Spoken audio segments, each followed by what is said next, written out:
இல்லை, எப்போவுமே நாம் தமிழருக்கு வந்து மீடியா அட்டென்ஷன் கொஞ்சம் கம்மியாக இருக்குது. இங்கிலீஷ் மீடியாலெல்லாம் வந்து கிட்டத்தட்ட அவருக்கு கவரேஜே கிடையாது. மூன்றாவது பெரிய கட்சி நாம் தமிழர் கட்சி இன்னைக்கு. ஆனா அதற்கு அவ்வளவு முக்கியத்துவம் கொடுக்குறோமா? அதற்கு அவ்வளவு ஊடக வெளிச்சமோ இல்ல அதற்கு வேண்டிய அந்த 8% ஓட்டு 200 400 கொடுத்து வாங்கல. ஆனா சீமானை ஏத்துக்க மாட்டேன்றீங்களா? அப்ப திரை கவர்ச்சி விஜய் நான் வந்து ஏத்துக்கிறீங்க. ஆனா பாட்டு இருக்குது, வைப் இருக்குது, டான்ஸ் இருக்குது. ஊடகம்லாம் பெருசா சப்போர்ட் பண்ணாது. அது விஜய்னு அழுதுட்டு இருக்கோம். நான் வரும்போது என்னை தனியா விட்டுருக்கியா? ஐயா விஜயகாந்த் வரும்போது ஜெயலலிதா அம்மா, ஐயா கருணாநிதி 2 பேர் தான். நான் வரும்போது அவர் இருந்துட்டாப்ல மக்கள் நல கூட்டணி. திருப்பி வந்த 19 எங்க அண்ணன் வந்து கமல் நின்ட்டாப்ல. 21 வந்து எங்க 4 கடையில நான் 5வது ஆளா சப்ஸ்டியூட்டா நிக்கிறேன். பிரதம வேட்பாளரே நம்மகிட்ட இல்ல. இந்தியாவுக்கு நமக்கு எந்த சம்பந்தமும் இல்ல. இந்தியாவை ஆள்றதுல ஆட்டத்திலே நம்ம இல்ல. அது வேற நின்ன சின்னத்தை எடுத்துக்கிட்டு மைக்குன்னு ஒரு டொய்க்க கொடுத்தான். இந்த மைக்கும் இல்ல.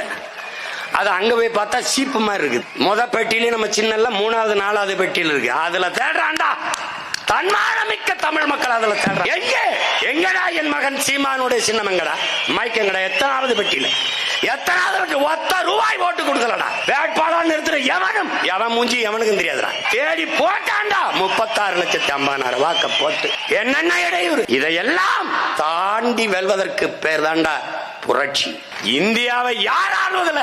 இத்தனை லட்சம் பேர் இந்த மகனை தேடி இருக்கான்னா தமிழ்நாட்டை யார் ஆள்றதில்ல?